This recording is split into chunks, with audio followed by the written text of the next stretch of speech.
गोपीचंद होते. गोपीचंद महाराजाच्या रूपात असताना पुन्हा वळकटी उचलली. म्हणला महाराज सरळ सरळ कळत्या भाषेत सांगायलो, मी जिथं झोपेल त्या झाडाखाली वळकटी तो आणायची नाही. तो इथं दगडाला कमी नाही हा राजा महाराज, मी दगड हाणीन. अरे का रे बाबा गोपीचंद राजाला भिकारी म्हणता? चांदण्याचा प्रकाश होता ताईसाहेब. चांदण्याच्या प्रकाशात Anuj Maharaj touch touch touch touch touch touch महाराजाच्या डोळ्यातून पाणी आलं. काय म्हणावं भिक्षुक्यानं? म्हणला रडून जिरूच नकोस. हा गोपीचंद राजाला भिकारी म्हणला ना, आता रडून जिरवायला रे महाराज. महाराजानं सांगितलं बाळा मला अश्रू याच्या करता आले, तुझी गोपीचंद राजावर किती श्रद्धा आहे. माय बापा समान मानतो म्हणे त्या राजाला. अरे माय लेकरावर जितकं प्रेम करते इतकं प्रेम करणारा राजा गोपीचंद आहे. महाराज तुम्ही त्याला भिकारी बनलात. महाराजानं सांगितलं बाळा ज्या गोपीचंदावर माय बापा इतकी श्रद्धा आहे तो गोपीचंद मी आहे. पाय धरले. महाराज आपलं राज्य कोणी नेलं? कोण नाही नेलं. 1800 पत्न्या कोण नाही नेल्या. मुलगा कोण नाही नेला. त्याला राज्य दिले, आहे ती संपत्ती पत्न्यांच्या स्वाधीन केली. प्रपंचातलं वय संपलंय. संसाराच्या तापे तापलो मी देवा, करिता या सेवा कुटुंबाची. कौरव करू कौरव करू फलकट तो संसार, येथे सार भगवंत. आईशे जागवितो मना, सरिशे जना सहित. नको म्हणले आता. मग तुम्ही हा जोग घेतलाय. ऐक म्हणे 1800 पत्न्या, राज्य स्वराज्य, समुद्र वलयांकित साम्राज्य, हे सगळं उपभोगत असताना विटेवरच्या मालकाचं आणि काशीतल्या मालकाचं नाव तोंडाला येत नव्हतं.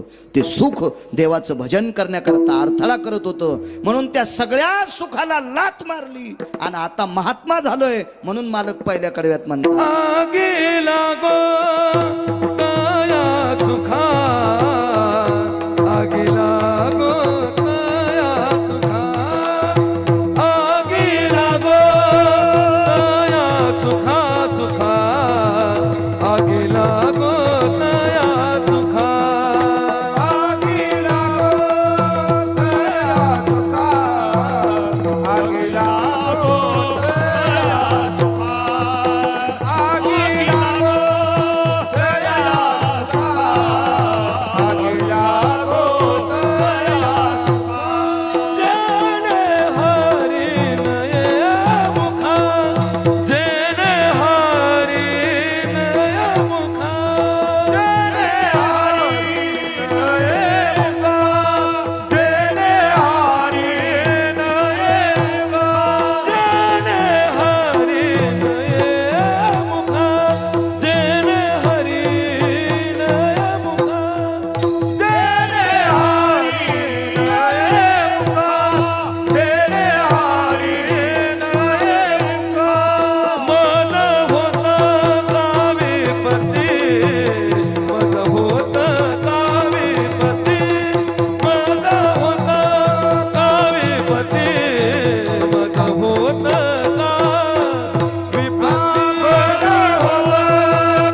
कावीपती, मन होत कावीपती, मन होत कावीपती, मन होत कावीपती. देवाचं नाव तोंडाला येत नव्हतं. स्वराज्याचा त्याग केला, हावली करून दिलं राज्य. या असत्तेवर आरूढ असणारी संत आहेत. एका सात्विक सदाचारी पुण्यशील पावन अनुरागी सत्वशील शीलवान चारित्र्य संपन्न एका मुलीचं लग्न झालं. किती पदव्या लावल्या आता? पदव्या किती लावल्या? ह्या सगळ्या पदव्या कमी पडतात. इतकी अधिकारी मुलगी, शीलवान, चारित्र्यवान, कुलवान, सात्विक, सदाचारी, पुण्यशील, ह्या पदव्या फार कमी आता, फार कमी. इतकी अधिकारी मुलगी. तिचं नाव होतं राजाई. राजाई श्रीमंत दामो शेट्टींची सुनबाई, श्रीमंत नामदेवरायांच्या धर्मपत्नी गोनाबाईच्या सुनबाई. काय राजाई नावाची माऊली असेल हो. ती अशा श्रीमंताची पत्नी होती की तिच्या मालकाला पंढरपुरातला मालक बघितल्यावर थरथर कापत होता. पाषाणाची मूर्ती कापे थरा थरा देवी भरा भरा नाम्याचा देवी भरा भरा नाम्याचा पाषाणाची मूर्ती कापे थरा थरा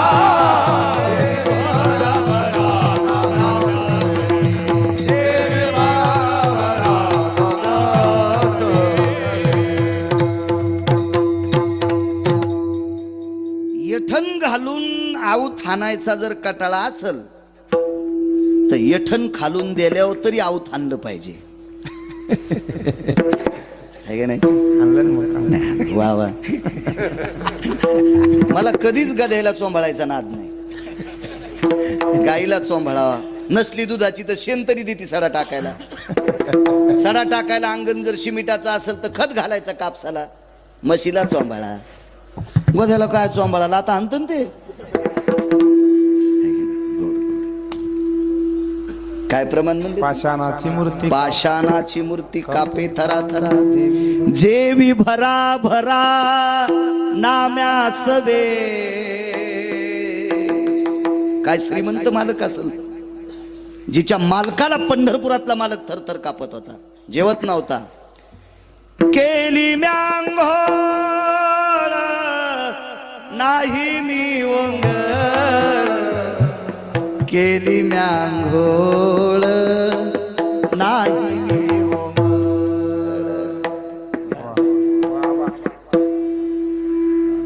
शहाण्याबाईनं घातलेलं लोणचं 2 वर्षाच्या नंतर खा. वाळलं न तर पाण्यात बुडून खा, तरी अर्धी भाकर आगाव खात माणूस. शहाणेबाई तसे शहाणं का. आणि टिकल्यावालीनं घातलेलं लोणचं 4थ्या दिवशी त्याच्यावर फेदरी. हो हो, ते पाहिलं की सर्दी होती. राहू दे, त्याच्यापेक्षा नकोच. अनुज तुमचे बाबा आबा हे संप्रदायाला लाभलेले अनुज भाई हे रत्न होते तुमचे बाबा. महाराष्ट्राच्या मातीमध्ये अनुज राजे तुमच्या बाबांचे किती शिष्य असतील हो, काय शिष्य असतील. ही जुनी लोक, फार मोठी जुनी लोक. वा. थरथर कापायचे मालक. अहो उत्तर भारतातला साधू होता देवा, हा दगडाला दूध पाजित होता. दगडाला उत्तर भारतातला साधू आबा, त्याचं नाव होतं कान्होगोवारी. त्याला इतका गर्व होता, माहिती तो पत्थर को दूध पिलाता बोले. तर साध्वी जनाबाई म्हणल्या, आपल्या मुक्ताई साहेब म्हणल्या, झिपऱ्या दाढीच आलेली त्याची. त्याच्या जटा धरायला 200 शिष्य होते. पैशावालं होतं ना ते. जटा धरायला 200 शिष्य आणि दाढीच आलेली म्हणल्या झिपऱ्या. अशा रस्त्यावरल्या दगडायला तर महाराष्ट्रातले कुत्रे बी दूध पाजतील. तू पंढरपुरातल्या उभ्या पत्राला दूध पाज, तू या खडावा सांभाळीते. आणि मग कान्होगोवारी पंढरपूरला आला. चलो रे भाई पंढरपूर जाना, केशव माधव से मिलना. चलो रे भाई पंढरपूर जाना, केशव माधव से मिलना. चलो रे भाई पंढरपूर जाना, केशव माधव से मिलना. चलो रे भाई पंढरपूर जाना, केशव माधव से मिलना. हिंदी भाषिक होता तो. चलो बरे पंढरपूर को जाना है, केशव माधव से मिलना. विठ्ठल माधव से मिलना, विठ्ठल माधव से मिलना. आणि मग कान्होगोवारी पंढरपूरला आले आणि सोन्याची गुंडी घेऊन दूध पाजू लागला. गरुड खांबापाशी गेलं की पंढरपुरातल्या मालकानं सांगितलं, अग्नी नारायणा हे फुगीर आहे आणि फुगिराच्या हाताने मी नाही नैवेद्य घेत. तिळ मात्र जरी होयाभिमान, मेरू तो समान भार देवा. मालकानं सांगितल्याबरोबर देवा अग्नीनं दुधात प्रवेश केला आणि इतकं दूध उकळलं की कान्होगोवारीचे हातच जळाले. लाहा लाहा करू लागला. मग मुक्ता आईसाहेबांनी सांगितलं, नामदेवा पाजन दूध.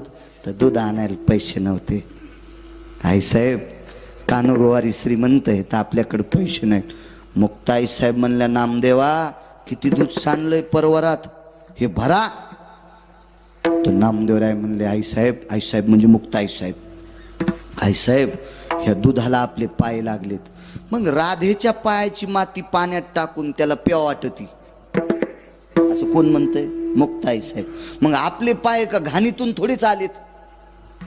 राधा भक्त आहे म्हणून तिच्या पायाची माती पंढरपुरातल्या मालकानं द्वापार युगात पेली. मग आपल्या पाय दुधाला लागल्यावर आपल्या पायाचं दूध प्यायला काय हरकत आहे? भरा दूध.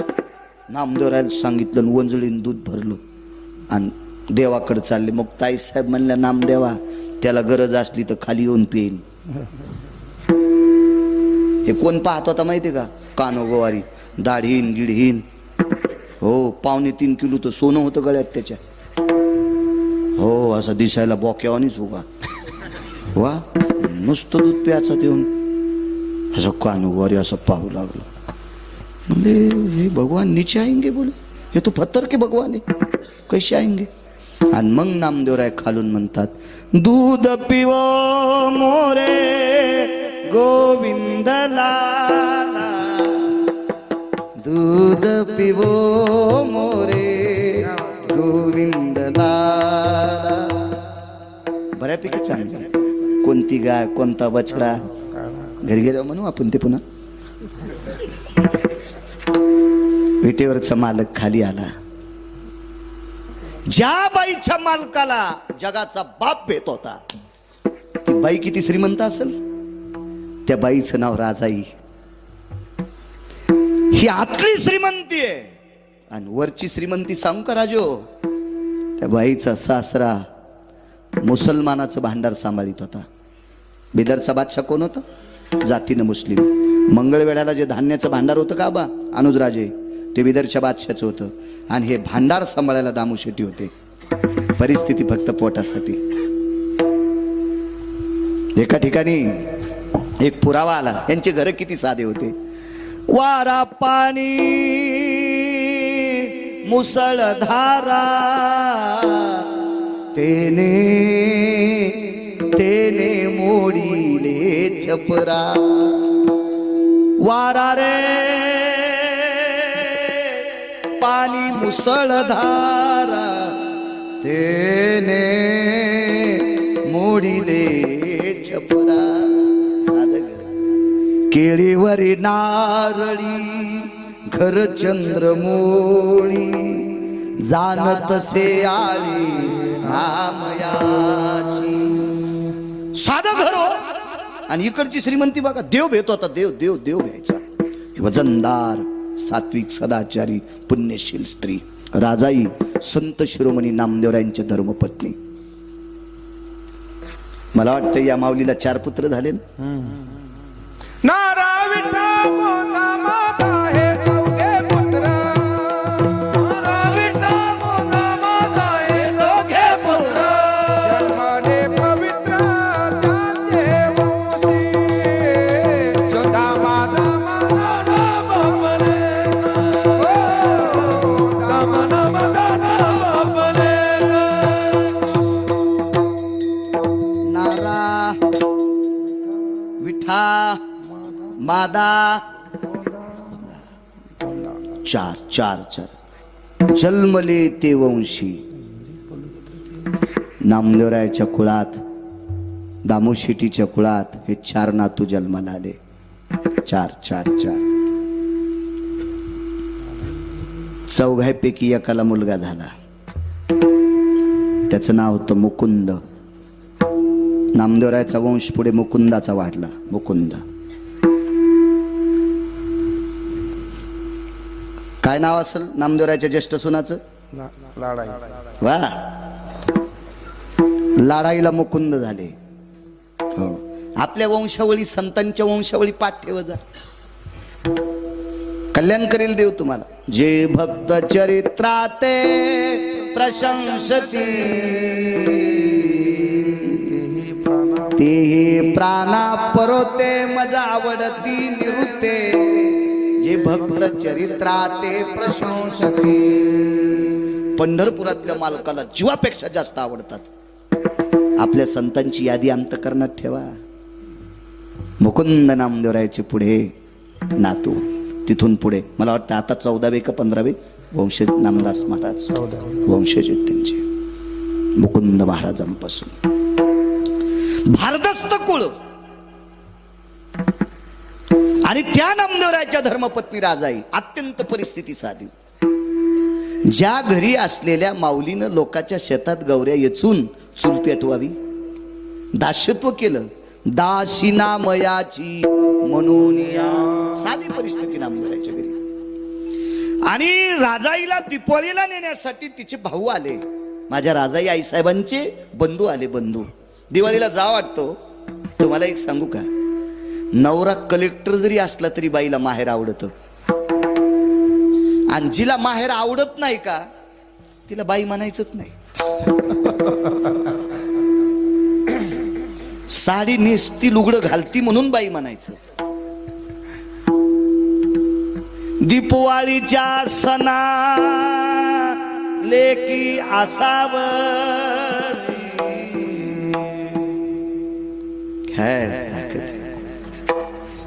पुराणात कितीतरी पुरावे सापडतील. एक कवी लय गोड होता आबा. तो कवी एक बाई माहेरातलं वर्णन करते. घालवाऱ्या पिंगा माझ्या परसात रे, सुखी आहे कोर सांगे आईच्या कानात रे. परसात गवऱ्या लावता लावता वारं सुटलं आणि त्या वाऱ्याला ती बोलू लागली, जाय रे भाऊ, येऊ शकत नाही दिवाळीला न्यायला, पण सांग माझ्या आईच्या कानात तुझी मुलगी खुश आले. काय प्रेम, काय अवदार आहे, काय वैभव. दिवाळीसाठी ओढ लागली आणि भाऊ नेण्यासाठी आला. श्रीमंत भाऊ होता. राजाईचे वडील एका राजाकडे सरदार होते. सरदार आबा, त्या काळातला सरदार काय असेल तो. भारदस्त घोडे बसायला, घोड्याला चांदीच्या रिकिबा, लगाम सोन्याचा, असा भारदस्त सरदार. आणि त्या सरदाराची कन्या आगी लागू तया सुका सांगतोय, आगी लागू तया सुका. उदाहरण क्रमांक 2. ए माय, भावासोबत 2 घोडे शिल्लक. एका घोड्यावर भाऊ आणि त्याच्या मागे एक घोडं पुढे एक घोडं. गुमास्ते होते 2. सरदाराचं पोरग होतं ना ते, सरदाराचं पोरग होतं. ए खजिने, बस बापू, बस बस बस बस बस खाली बस बस. दारात घोडे सोडले. विचारलं, दामू शेटीचा वाडा कुठे? वाडा कसं होतं? झोपडं होतं. भावाच्या लक्षात आलं, आपली बहीण आपल्या भावाने इतक्या साध्या घरी दिली. सोयरी कोणामुळे झालती? दिनाचा सोयरा पांडुरंग. ज्या वेळेला पंढरपुरातले मालक सोयरिकीला गेले त्यावेळेला राजाने विचारलं होतं, हे कोण आहे? बोले दुलेके. नवरदेव म्हणजे दुला. हे दुलेके मामा आहे बोले. पंढरपुरातला मालक म्हणला होता, मी नवरदेवाचा मामा आहे. बादशाहनं सांगितलं, सरदारजी देऊन टाका पोरगी. ज्याचा मामा इतका वैभवशाली, घोंगडीला हिरे होते आबा, घोंगडीला हिरे होते, अख्खा दरबार चमकत होता, असा मामा. वा, मामात मामा शेलार मामा, आताचे मामा रिकामे. काय मामा होते. तात्यात तात्या रघुवीर तात्या, आताचे तात्या लाटीते चपात्या. रघुवीर तात्या होऊन गेले, देख शेलार मामा होऊन गेले. काय काय काय योग होता फार जीवनात. शेकुन्या होऊन गेला ना मामा. शेकुन्या त्याचा पाहुणा एक तुमच्या गावात कोणी? हो ग, मै गाडी फोडायचा पुन्हा. ते पानचेट शेकुन्या, त्यानं स्वतःचे मायबाप अंधार कोठडीत टाकले होते हरामखोरानं. म्हणून पंढरपुरातल्या मालकाने एका बुक्कीतच आणला, विठाला विठाला.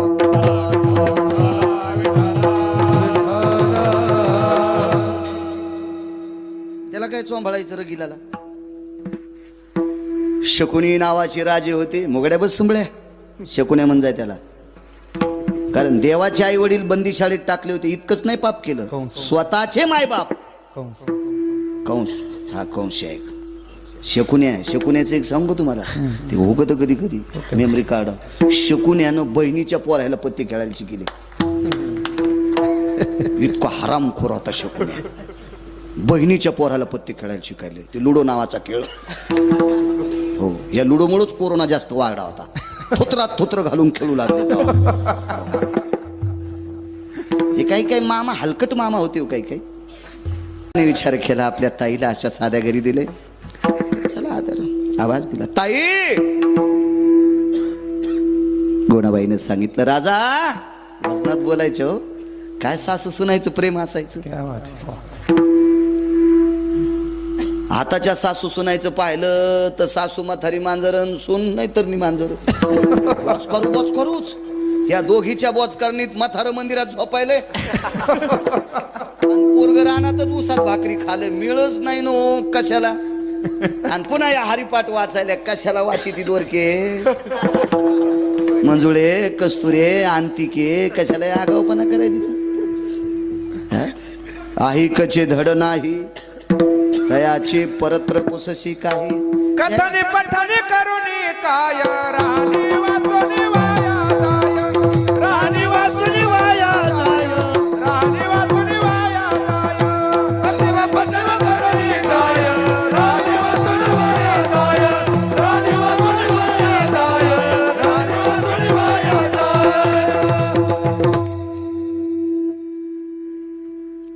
सुनशतातून आली.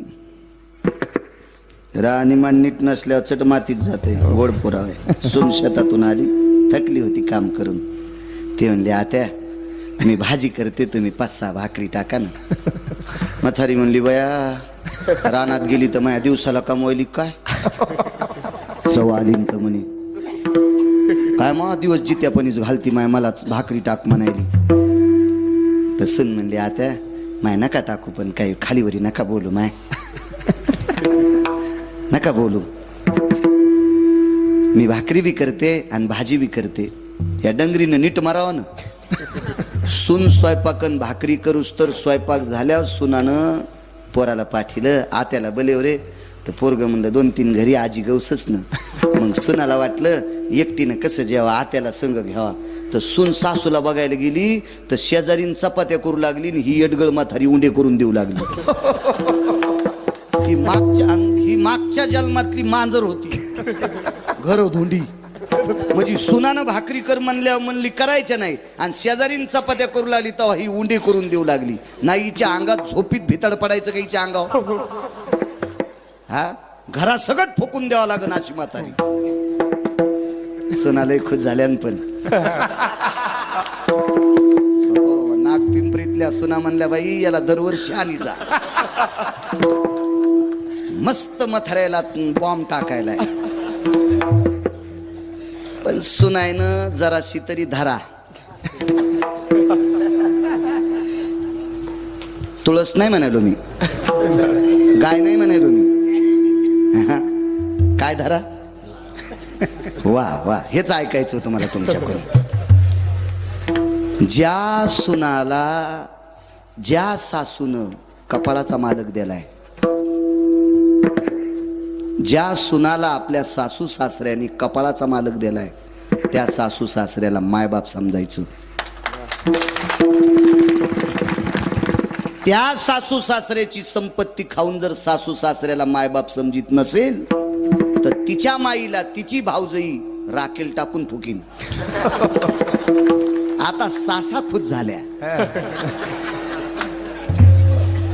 ओरिजिनल डॉक्टरनं बिमारीचं निदान लावून औषध बी दिलं पाहिजे आणि पथ्य बी सांगितलं पाहिजे.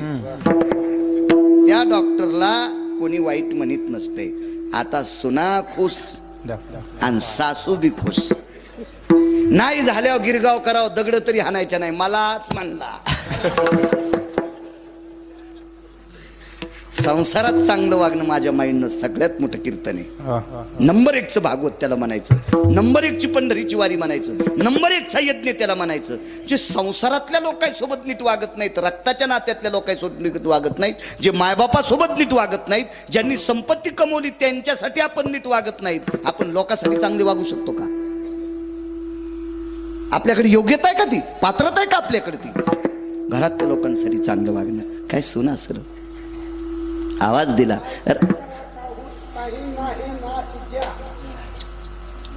ऐसे का हो न करा काही पुढे नाही ना द्या.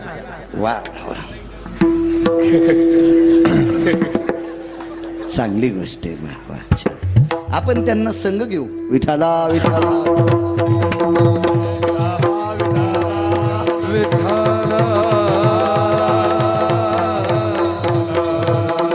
आवाज दिला. राजा राजाही नाव होतं. ए राजा जी आत्या बाहेर कोणीतरी बोलतय का ताई म्हणतय, पण काय आज्ञाधारी सून असेल देवा. झोपड्याच्या बाहेर आल्या आणि डोकावलं तुळशीपासून हृदय पाझरलं. सासूला सांगितलं आत्या माझा दादा आलाय, माझा भाऊ आलाय. भोनाबाई बाहेर आल्या. बाळा या या या बाळा या या. आल्याबरोबर बहिणीच्या सासूचं दर्शन घेतलं.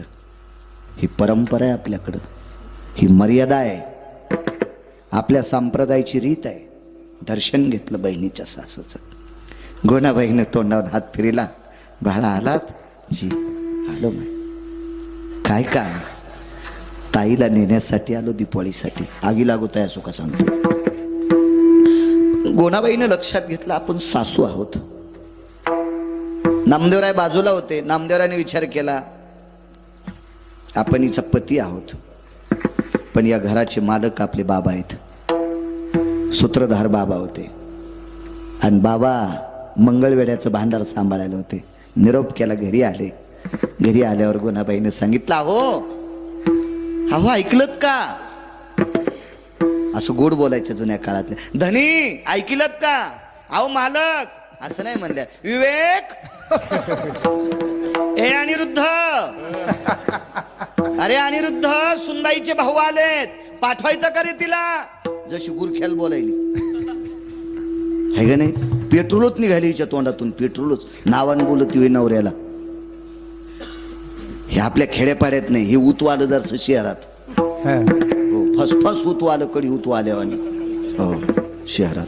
एक बाई म्हणली महाराज थोडं दूध घेता का? म्हणलं मी बोक्या नाही बाई, थोडं नको तांभर नको. नको बाई दूध. हो 9-10 जणांचा नाश करतं एकट्यानं दूध पेल्या. बाकीच्या याला चहा किर्लोस करीनाच आईल पेल्यावानीच. एकट्यानंच बोक्यानं दूध आणलं सगळं. पुन्हा म्हणतो वाटीत प्याचं का बुटात प्याचं? एडगळेस का काय रे म्हणलं तू. मोठे नाटक सगळे. घरी गेल्यावर म्हणले रे प्रवीण आपल्याकडे गिरगावकर आलेत, लवकर दूध घेऊन ये बरं. तर ते आलं हातात उंदीर धरल्यावानी ती थैली घेऊन. ते म्हणले या थैलीतलं दूध पिणं, याच्या दुधाचा चहा पिणं, या थैलीतल्या रोगर पिऊन मेलेलं बरं. हे काय करायचे? मी नंतर म्हणलं ताई हे प्रवीण कोण आहेत? माझे मिस्टर आहेत. म्हणलं नको बाई चहा नको दूध. हे तुला जर नावानं बोलायले तर मला तर गॅसच्या पाईपनं हानीने हो प्रवीण. नको बाई येतो मी. आणि जरी तो मला नाही हाणलंस तर तू नवऱ्याला नावानं बोलतीस आणि तुझ्या हातचा चहा प्यायला मी गाडी पुलाखाली जाईन. मी एकदा वाचलो बाई. नको मला तुझ्या हातचं नको. मी दगड खाईन पण तू नको चहा दूध. अशा काय काय भेटतात नंबरी. चला ज्ञानोबाराय तुकोबारायच्या राज्यातली लोक आहेत आपण. सासऱ्याने सुनाला आवाजाऊ बोलण्याची पद्धत छत्रपतीपासून चालत आली. सुनबाई वजनदार शब्द. हो सुनबाई तिकून आवाज आला पाहिजे. जी मामांजी. हे बी आवाजाऊ बोल ना. ए काय त्याच्यामुळं मशीन लावा लागायला कानायला. तुम्हाला एक सांगू का, ज्याचा पिंडात बदल होत असतो का त्याचा ब्रह्मांडात बदल होत असतो. आचारसंहिता आपण पाळायची, पुढचे पाळत असतात. वजनात बोललं पाहिजे. वजनात. लक्ष्मी बायकोला म्हणलं पाहिजे, हे सावित्री, हे दुर्गा, हे वत्सला. हेच म्हातारे, ए, ए, ए, अरे आज तू का म्हशी हाकारायला, कशे पुढे हाकारायला, नाव दिलंय देवानं तिला. मग हे असं म्हणतात, मग त्या बी काय म्हणतात, बाळे आहे का काय रे, म्हातारं मंदिराकडे गेलाय, स्वयंपाक झालाय, त्याला म्हण गिळायला ई. आपण जे पेरतो का ते उगत असते, आपण जे पेरू का ते उगत असते. आपली जागा नाही सोडायची देवा, जागा सोडली की त्या जाग्यावर दुसरं बसत असते. म्हणून एसटीत मधात जायच्या आधी खिडकीतून रुमाल टाकीत होते, आणि ज्या सीटावर रुमाल पडला कोणाची मायविली त्या सीटवर बसायची. पण एक जणानं खिडकीतून रुमाल टाकला, सगळे सीट बेतले, त्या सीटवर कोणी बसलत नाही, आणि मधात गेल्यावर रुमाल काढून घाम पुसू लागलं तर दुसरं बसलं. अरे घाम पुस रे सोमळ्या, पण सीटावर बसल्यावर पुस ना, गेलं सीट तवरक. आपलं वजनदारपण बायकोला बोलण्याचं संपलंय, म्हणून त्या एकेरी म्हणतात, बाळा ए विवेक, सीट नाही सोडायला पाहिजे. आबा सीट घेऊन जाते कोणी बी, जागा नाही सोडायची आपली. चला राजाई जी, कोण आलंय, दादा आले, बसायला टाकलं. कर्मनो गहनोगती, राजाईचे भाऊ आले, त्या दिवशी चुलच पेटली नव्हती, काहीच नव्हतं घरी, काहीच नव्हतं. दामू शेट्टी आले, सुनबाईनं दर्शन घेतलं, तिच्या भावानं दर्शन घेतलं. दारात 2 गुमास्ते उभे होते घोड्यापाशी. राजाईच्या भावाचं घोडं धरून आगी लागत आहे असो का सांगतोय. दामू शेट्टीनं सांगितलं, सुनबाई जा, 8-10 दिवस आपल्या बाबाकडे राहा, या जाऊन, या या या जाऊन. वाटे लावलं. पुढे एक घोडं, पाठीमागं एक घोडं, मधल्या घोड्यावर भाऊ आणि भावाच्या पाठीमागं बहीण. ताड ताड ताड ताड ताड ताड ताड ताड ताड घोडं निघालं. 1-2 मुक्काम पडले बापू. पोचलं तिथं घोडं. आईनं पाहिल्याबरोबर आनंद व्यक्त केला, माझी ताई आलीस बाई, आलीस माझी माय. माय बापाला लेकरं लय आवडत येत, हो लय आवडत येत. किती आवडत येत लेकरं माय बापाला. एका कवीचं गोडसं वर्णन आहे, गोडसं वर्णन आहे. एका बाईला एक देव भेटला, देव भेटला, आणि देवानं सांगितलं, बाई तुला काय पाहिजे ते माग, तू मागशील ते देतो.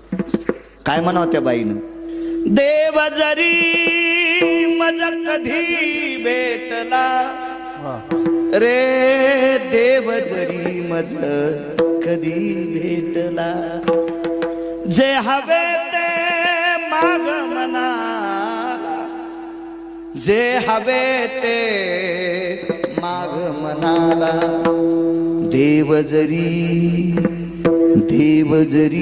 मज कधी भेटला.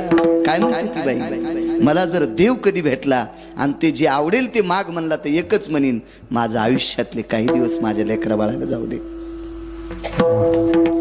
माझ्या लेकरांना माझ्यातले आयुष्यातले दिवस जाऊ दे. तिला माय आणि बाप म्हणतात. काय आवडी असन पोरगी आल्याच्या नंतर, आलीच बाई, हो माय आले. माय बापाला लेकरं किती आवडतात. माय मृत्यू पावली, माईचं पार्थिव लाकडावर टाकलेलं आहे. भडागणी नावाचा अग्नी दिला. मुलगा एकुलता एक होता.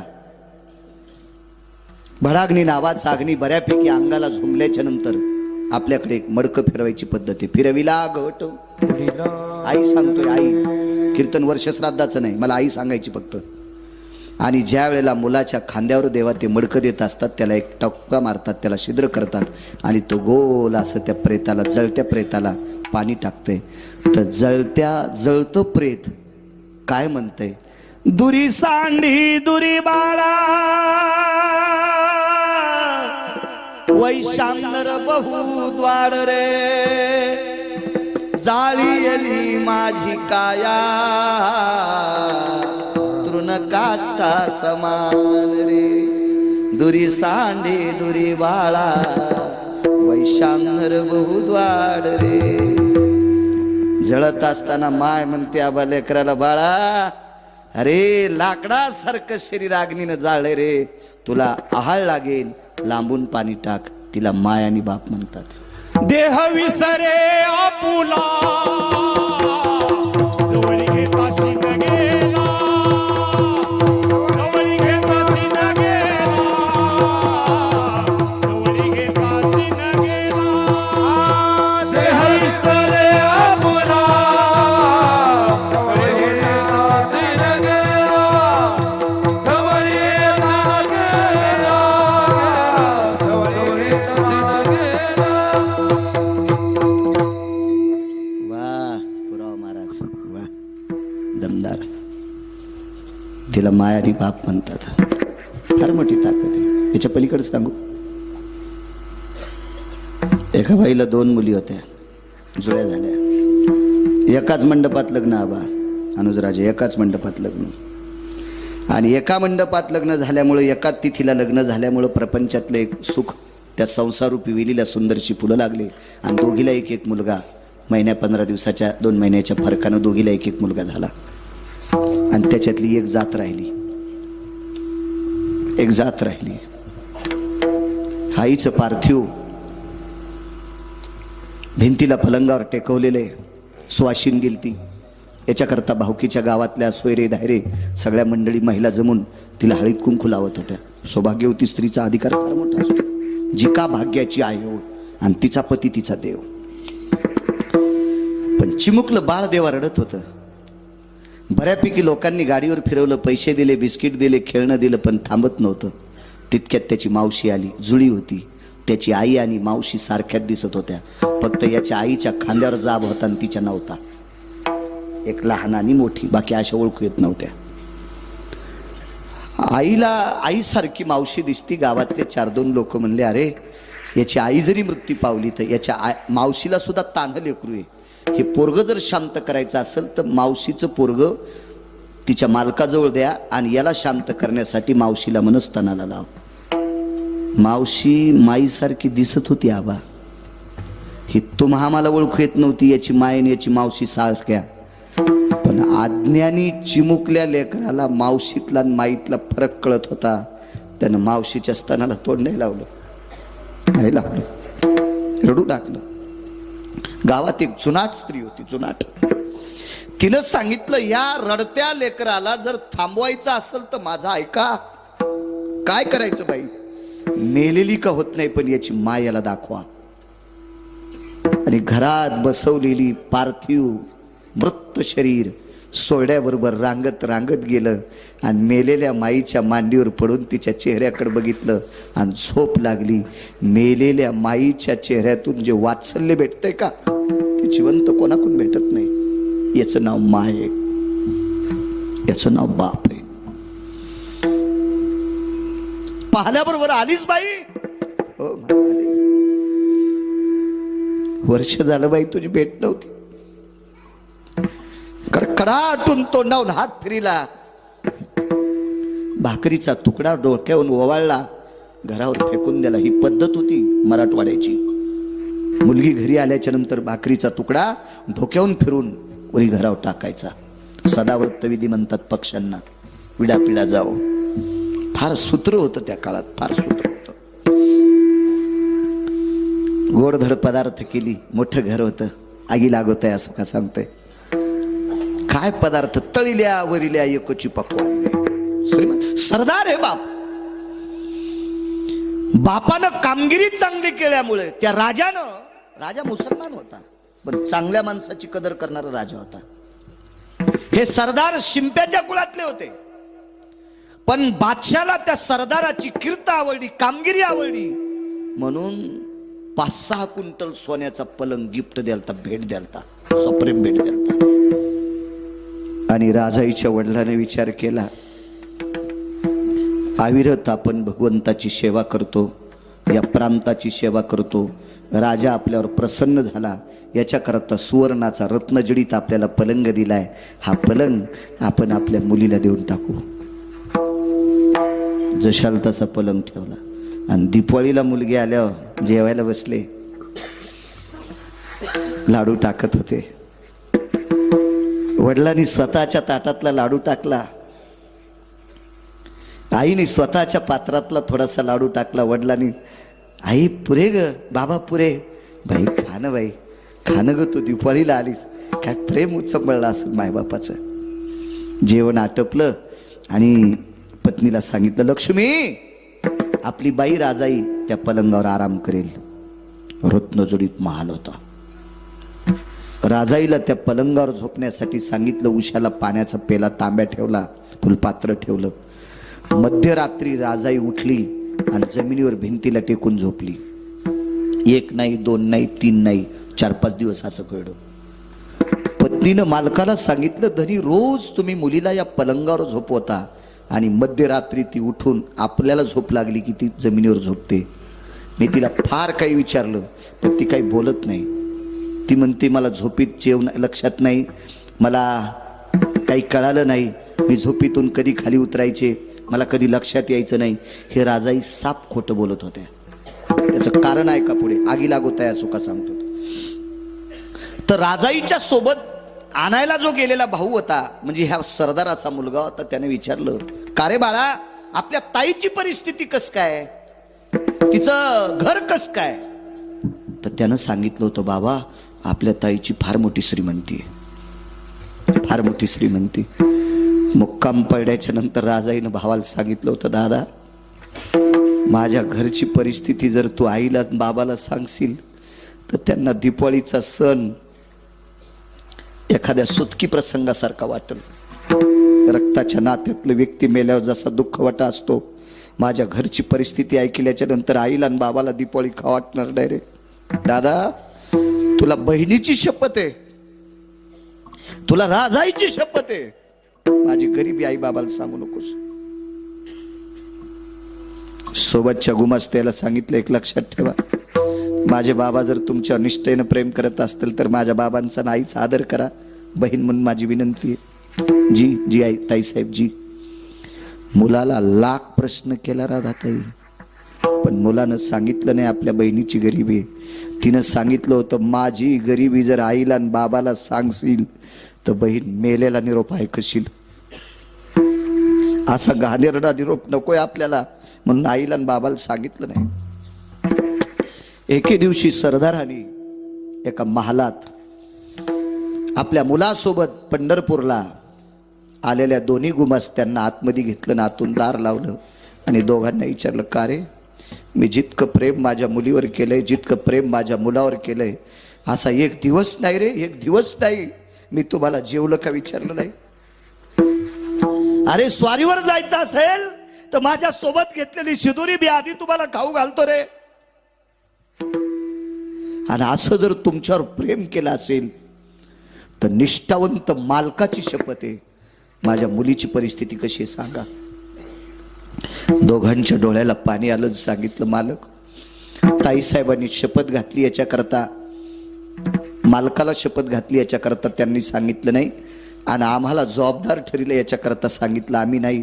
पण तुम्ही आज शपथ घालता, आम्हाला मायबापासारखे तुम्ही मालक आहेत, तुमची शपथ मातीत जाऊ देत नाहीत. ताईची अत्यंत गरिबी आहे, आम्हाला पाण्याशिवाय काही प्यायला भेटलं नाही, फक्त पाणी पिऊन आलोत, ताईच्या घरी आम्हाला खायला भेटलंच नाही. ठीक आहे, जाणे. ती रात्र जेवण झालं, मुलीला सोन्याच्या पलंगावर बसलं ताईसाहेब, आणि बाप देवा खाली बसलाय. आणि बापाने सांगितलं, बाई तुझ्या घरी गोदडं आथरायलाय, गोदडं पांघरायलाय, जेवायची परिस्थिती काय. बाबा तुम्हाला कोण सांगितलं. कोणी सांगितलं नाही बाई, गुमास्त्याला शपथ घातल्याच्या करता त्यांनी सांगितलंय, तुझ्या भावानं नाही सांगितलं. मग एवढी तुझ्या सासरी बिकट परिस्थिती असताना माहेरात तू सोन्याच्या पलंगावर का झोपत नाहीस. उत्तर काय देवा. बाबा बाबा माझ्या सासरी 14 लोकांचं कुटुंब आहे, 14 लोकांचं. माझ्या सासरी दर 3 दिवसाला पोटभर कण्या प्यायला भेटतात. रोज नाही बरं, रोज फक्त 3-3 पळ्या कन्या आणि दर 3ऱ्या दिवसाला गुंडी गुंडी कन्या. पण रोज पोटभर खाला आमच्या सासरी भेटत नाही. मग का ग राजाई, ज्या सासरामध्ये, ज्या नवऱ्याकडे, ज्या सासऱ्याकडे, ज्या सासूकडे, ज्या घरात तुला रोज पोटभर खाला भेटत नाही, तिथे तू आनंदाने झोपते. सोन्याचा पलंग आहे, हिऱ्या माणिकाची कोंदण केलेला महाल आहे, इथे तुला का झोप येत नाही? ऐका बाबा ऐका, माझ्या सासरी खाण्याचा दुष्काळ आहे, पण भजन भरपूर आहे, भजन भरपूर आहे. नामदेवाचे घरी 14 जणे स्मरती हरी.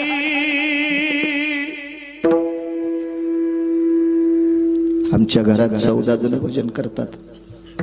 सकाळचं भजन असतंय, संध्याकाळचं भजन असतंय. काही कामानिमित्त जर बाहेर कोणी गेले नसतील तर दुपारची धुपारती असते, दुपारचं सुद्धा भजन असते. बाबा झोपडे घरातून चांदण्या दिसत्या. तो दर 3 दिवसाला पोटभर खातो, रोज पोटभर भेटत नाही, पण पोट भरून भजन. पलंग सोन्याचा आहे, महालाला हिऱ्या माणिकाची कोंदण केली, पण इथं टाळ सुद्धा वाजलेला ऐकायला भेटत नाही. म्हणून या सुखाला आग लागो बाबा, या सुखाला आग लागो. म्हणून मालक पहिल्या कडव्यात म्हणा, अगिला घेतया सुखा, अगिला घेतया सुखा, अगिला घेतया सुखा, अगिला घेतया सुखा, अगिला घेतया सुखा, अगिला घेतया सुखा, अगिला घेतया सुखा, अगिला घेतया सुखा. जेने हरी नये मुखा, जेने हरी नये मुखा, नये मुखा, जेने हरी नये मुखा, जेने हरी नये मुखा, जेने हरी नये मुखा, जेने हरी नये मुखा, जेने हरी नये मुखा. होत होत काळीपती, मज होत काळीपती, मज होत काळीपती, मज होत काळीपती, मग होत काळीपती, मग होत काळीपती, मग होत काळीपती, मग होत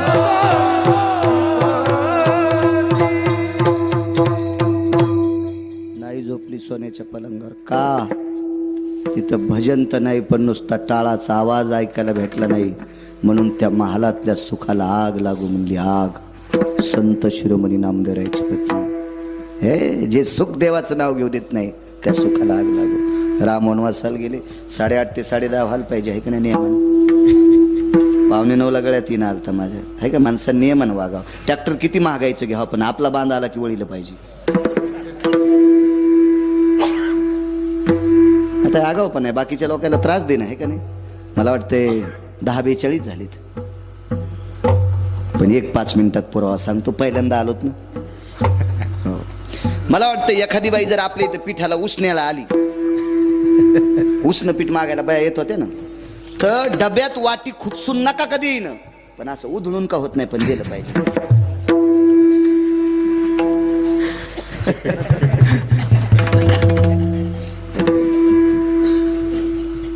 मी काय बाई नाही, पण खेड्यातला जन्म आहे माझा, त्याच्यामुळे मला माहिती आहे. बदलून दिलं पाहिजे असं. मापात पाप करू नये माणसानं. किती लांबून लोक आले तो बापू आज, किती लांब. म्हणूनच करा, हा, म्हणूनच थोडं लावा. यायचं बी आबा परिसरावर प्रेम, काय गो पळी झळकतीनं आपलं तुपलं ओळखीत यायचा भाग आहे ना. हे असं असतं बघा कोणाचं. विडाला विडाला.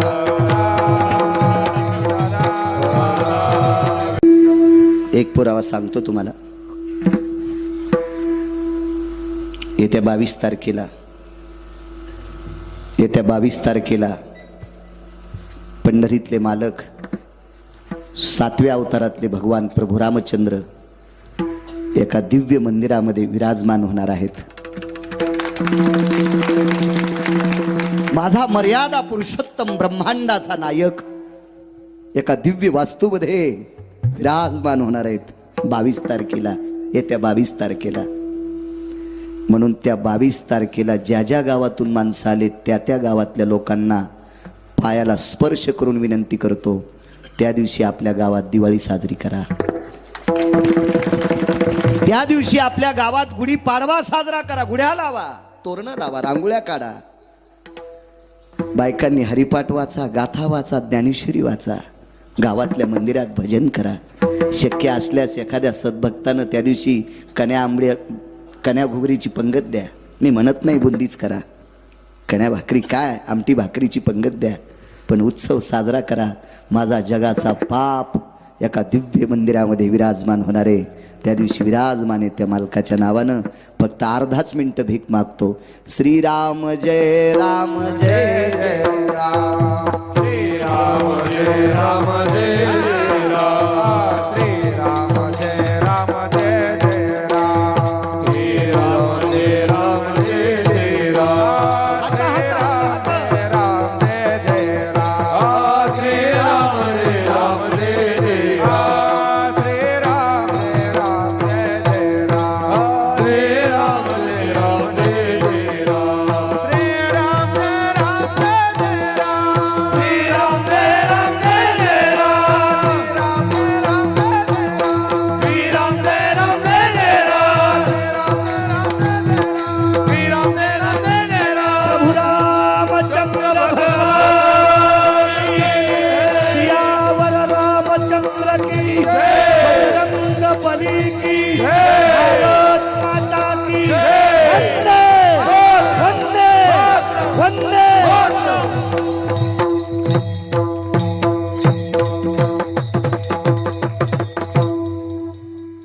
22 तारखेला तरुणांनी पांढरे पोशाख घाला. सुंदरसा कपाळाला गंध लावा. त्या दिवशी एक फार मोठा उत्सव माझा विश्वाचा मालक एका वास्तूत विराजमान होणार आहे. ज्याच्या कृपेने जग चालतं तो जगाचा बाप. तो आनंद व्यतीत करा, जल्लोष करा, आनंद करा. चला. प्रभू रामचंद्र वनवासाला गेले. आगी लागोत या सुखा सांगतो शेवटचा पुरावा. बापू ऐकतोय तुमचं. एका रत्नाचं लेकरू वाजवायला आहे. एका मृदंग क्षेत्रातल्या रत्नाचं लेकरू आहे आणि एक विराजमान रत्न आहे.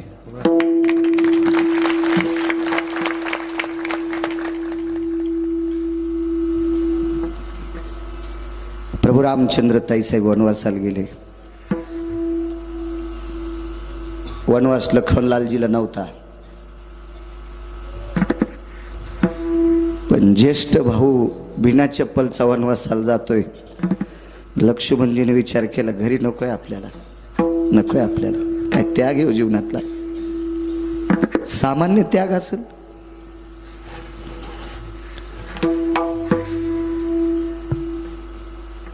आईचं दर्शन घेतलं लक्ष्मणजीनं. डोंगरोजी गुरुजी सांगायचे, बापू रामचंद्रजी महाराज डोंगरे गुरुजी सांगायचे, लक्ष्मणजीनं आईचं दर्शन घेतलं ना आईला सांगितलं, देवा माय मी रामचंद्रांची सेवा करण्याकरता चाललो.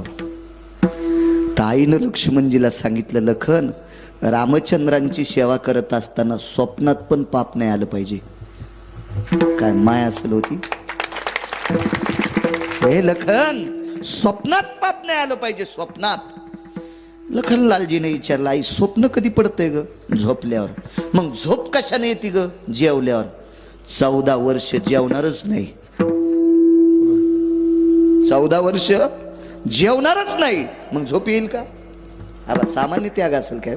14 वर्षावरी केले उपोषण दानता प्रत्यक्ष अपनाते. दानता प्रत्यक्ष अपनाते. 14 वर्षावरी केले उपोषण दानता मनावरती.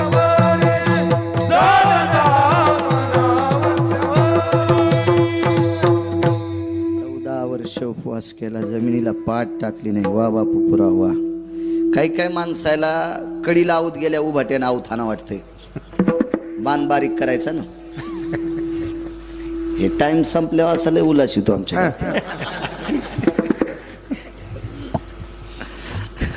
तसे ते मधी बी बदाड पडू देत नाहीत.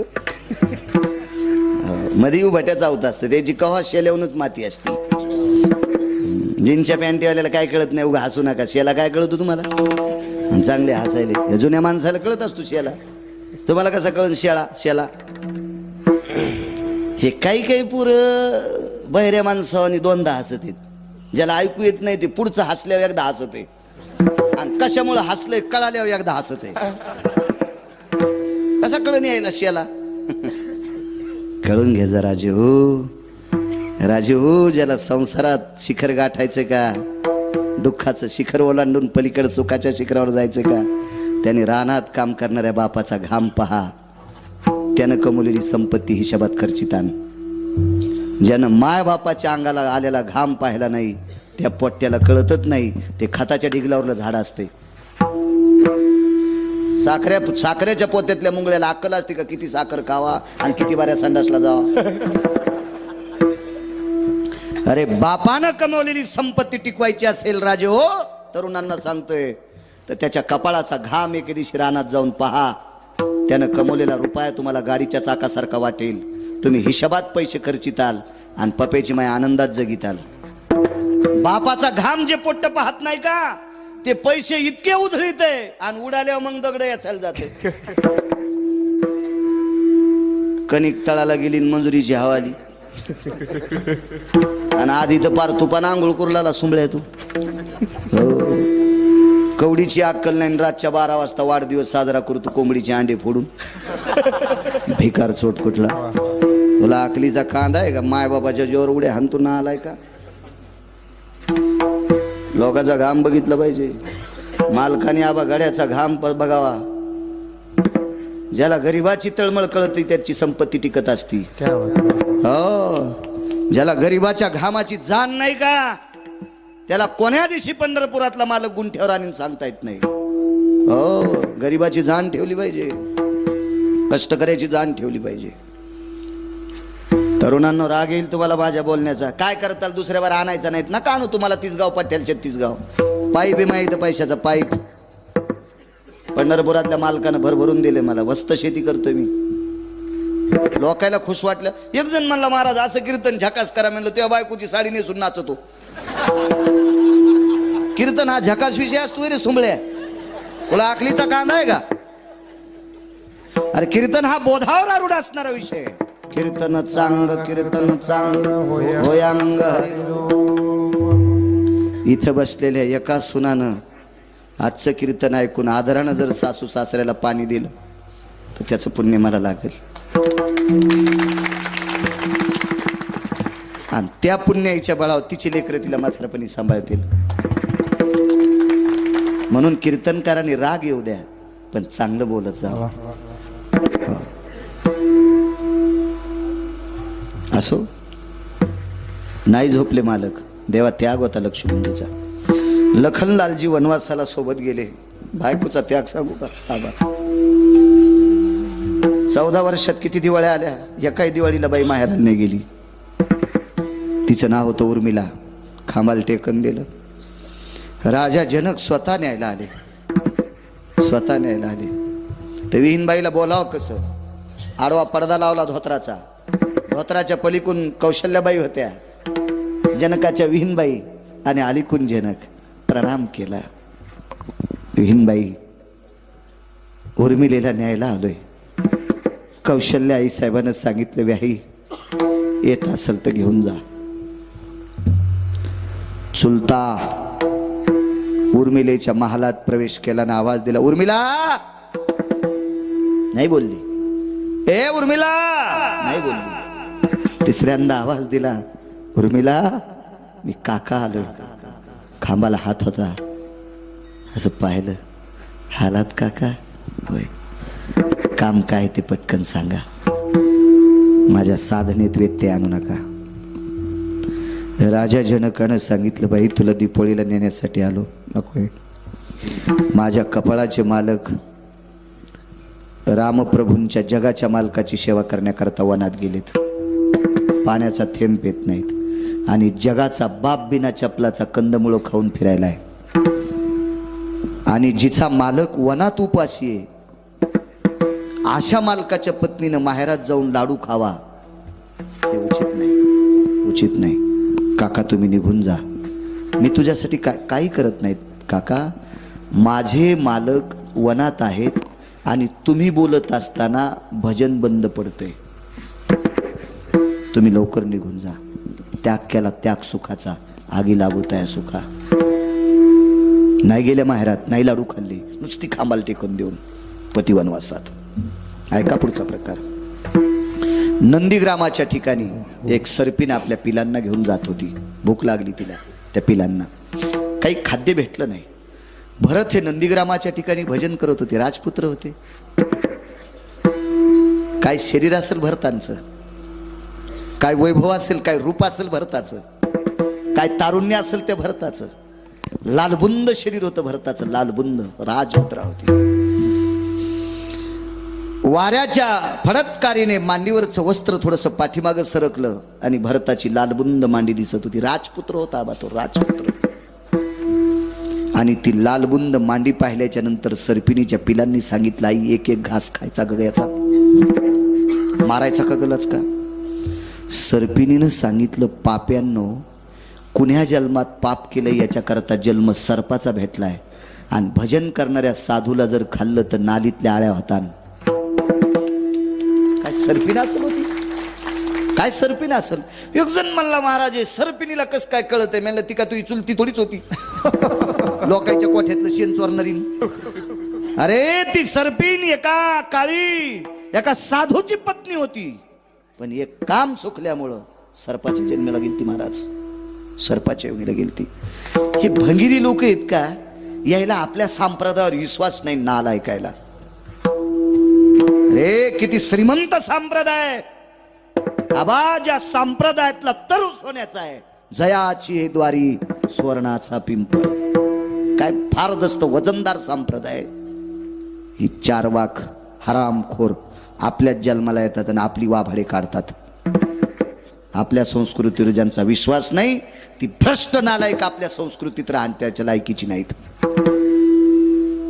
आपलं जतन केलं पाहिजे, आपल्यावर विश्वास ठेवला पाहिजे, आपल्या साधू लोकांवर विश्वास ठेवला पाहिजे, आपल्या महात्म्यावर विश्वास ठेवला. संत म्हणून उपवास येते, त्याचे पूर्वज नरकात जाते. पैठणच्या मालकांचं वाक्य, संत म्हणून उपवास येते, जाणून बुजून त्याचे पूर्वज नरका जाते. त्याचे पूर्वज नरकाला जात असतात. नाही चेष्टा करायची आपल्या धर्माची. काय योग्यता, काय पात्रता आहे का आपली? आपली लायकी आहे का? आपल्या धर्मासाठी योगदान काय? काय हिंमत आहे आपली धर्माचे वाभाडे काढण्यासाठी? बघा बाकीच्या धर्माची लोक. अहो मुस्लिम समाजाचा बांधव तुम्ही पहा, त्या बिचाऱ्यांचं वागणं. मुस्लिम समाजाचा बांधव अहो भंगार विकत घ्यायचा जरी धंदा करीत असेल, पाव विकायचा धंदा, आईस कांड्या कारिगारी विकायचा धंदा असेल आबा, पण मस्जिदीत गेल्यावर गोल रंगाची टोपी घालून जाणार. काय त्याची धर्मावर पकड आहे? काय त्याची निष्ठा आहे त्या बिचाऱ्याची? तशी आपली निष्ठा आपल्या धर्मावर असावा. लावा उद्या 22 तारखेला जे गंध लावित नाहीत त्यांनी, त्यांच्या कपाळावर जरा बगळा हागू द्या. हो, माझ्या अयोध्येतल्या मालकाला कळावं तू हिंदू आहेस. काय इचुडस तू का कपाळाला गंध लावल्या? आपण ज्या धर्मात आलो त्या धर्माचं अनुकरण करत जा. पंढरपुरातला मालक तुम्हाला मोठं करील. जाऊ द्या गिरगावच्या बाळ्याच्या शब्दावर विश्वास ठेवू नका, पण माझ्या ज्ञानोबाराय तुकोबारायच्या शब्दावर विश्वास ठेवा. लावचा गंध. गोपीचंद उटी तुळशीच्या माळा हर मिरवती गोपीचंद लावतोय, तो उटी लावतोय. आपण त्याचे अनुयायी आहेत, आपण सेवक आहे. तो जगाचा बाप आहे, आपण त्याचे लेकर आहेत. प्रभूची लेकरे सारी, प्रभूची लेकरे सारे, आपण त्याची लेकरे आहेत सज्जनांनो. त्याचं अनुकरण करा, त्यानं स्थापित केलेल्या धर्माचं अनुकरण करा. देव आपलं कल्याण करील. याच्यासाठी फार मोठी मोठी लोक थकून गेले. राजांनी बलिदान दिले. पाहे पा ध्वजेचे चिरगुट, राया जतन करीता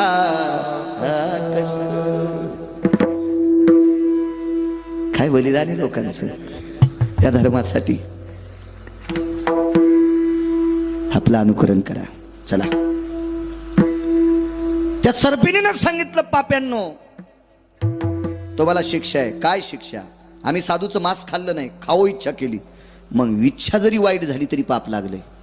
याच्यातून जर मुक्त व्हायचं असेल तर झाडाची सावली कल्ली सूर्य फिरल्याच्या नंतर आबा भरताच्या अंगावर ऊन आलं आणि उन्हात भजन करीत असताना अंगाला घाम आला. हा घाम पुसायचं काम करा. सर्पाने विचारलं पिलांनी, आई घाम कसा पुसायचा? तोंडानं वारं घाला. आणि तिचे सगळे पिलं चारी बाजूने भरताला वारं घालीत होते. भरताने विचार केला, दुपारची वेळे आपला स्वेद कोण पुसलाय? स्वेद म्हणजे घाम. वरुता काया स्वेद हातीन, काया म्हणजे शरीर आणि स्वेद म्हणजे घाम. डोळे उघडून पाहिलं तर सर्प घाम पुसतात. का रे? सर्पिणीने विचारलं, कोण आपण?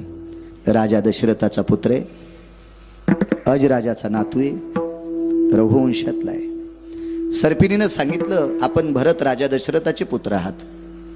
मग अयोध्येसारखं स्वराज्य सोडून तुम्ही इथं वनात अंगाला काव का लावली? काय म्हणावं भरतानं त्या सर्पिणीला? माय माय, माझा जगाचा बाप वनात गेलाय ग. माझा विश्वाचा बाप बिना चपलाचा वनात फिरतोय ग. आणि जगाच्या बापाने वनात फिरावा आणि मी अयोध्येतल्या राज्यातले चोजले पूर्ण करत असताना, शारीरिक चोजले पूर्ण करत असताना आनंद लुटावा. हे चोजले पूर्ण करत असताना देवाचं नाव विसरतोय ग. याच्याकरता अयोध्येच्या सुखाला लात मारली. आगी लागो तया सुखा, अंगाला काव लावली आणि नंदीग्रामाच्या ठिकाणी भजन सुरू केलं. आगी लागो तया सुखा, जेने हरिने मुखा, विढोबा रघुमाये, विठोबा